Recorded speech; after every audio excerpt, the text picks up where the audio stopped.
Hello everyone, welcome to మనం ఇంతే. ఈరోజు మా జొన్న చేనుకి మందు కొడుతున్నారు. అది ఎలానో మీకు కూడా చూపిద్దామని వీడియో అయితే తీశాను నేను. ఒకప్పుడు స్పేర్తో మందు కొట్టేవాళ్ళు కదా, ఇప్పుడైతే డ్రోన్తో మందు కొట్టడం వచ్చింది. స్పేర్తో అయితే రోజుకి 5-6 ఎకరాలకు మించి కొట్టలేరంట. అదే ఈ డ్రోన్తో అయితే 40 నుంచి 50 ఎకరాలు మందు కొట్టొచ్చంట రోజుకి. ఈ డ్రోన్లో 10 లీటర్ల మందు కానీ నీళ్లు కానీ ఫిల్ చేస్తున్నారు. ముందుగా ఫోన్లో మందు కొట్టాల్సిన పొలం అంతా మ్యాప్ చేసుకుంటారు. ఫస్ట్ ఎకరానికి ఒక ట్యాంక్ మాత్రమే పడుతుందంట. ట్యాంకులో మందు అయిపోతే మన ఫోన్లో ఇండికేషన్ అయితే వస్తుంది. అప్పుడు డ్రోన్ కిందకి దించుకుని ఇలా బ్యాటరీలు మళ్ళీ సెట్ చేసుకుని మళ్ళీ మందు ఫుల్ చేసేసుకుంటారు. మన పొలంలో ఎక్కడి నుంచి అయితే మందు కొట్టడం ఆగిపోయిందో మళ్ళీ స్ప్రే అక్కడి నుంచి అయితే స్టార్ట్ అవుతుంది. ఫోన్లో ఫిక్స్ చేసుకున్న ప్లేస్ అంతా కంప్లీట్గా పూర్తి చేస్తుంది. ఇది డ్రోన్ స్టార్ట్ అవుతుంది. ఎలా స్టార్ట్ అవుతుందో ఒకసారి మీరు కూడా చూడండి.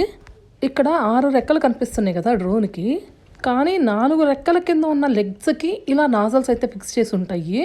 ఈ నాజల్స్ వల్లే మన పొలం అంతా మందు స్ప్రే అవుతుంది. మందు అయిపోయిన తర్వాత డ్రోన్ ఎలా తిరిగి వస్తుందో ఒకసారి చూడండి. మళ్ళీ మందు ఫిల్ చేసుకుని వెళ్తుంది. ఈ డ్రోన్ ఆపరేటరు రిమోట్ కంట్రోల్లో డ్రోన్ అయితే కిందకి దించేస్తున్నారు. ఈ డ్రోన్ ఫెసిలిటీ వచ్చిన తర్వాత మందు కొట్టే విధానం చాలా ఈజీగా అనిపిస్తుంది. మీకు కనుక ఈ వీడియో నచ్చినట్లయితే please like, share and subscribe.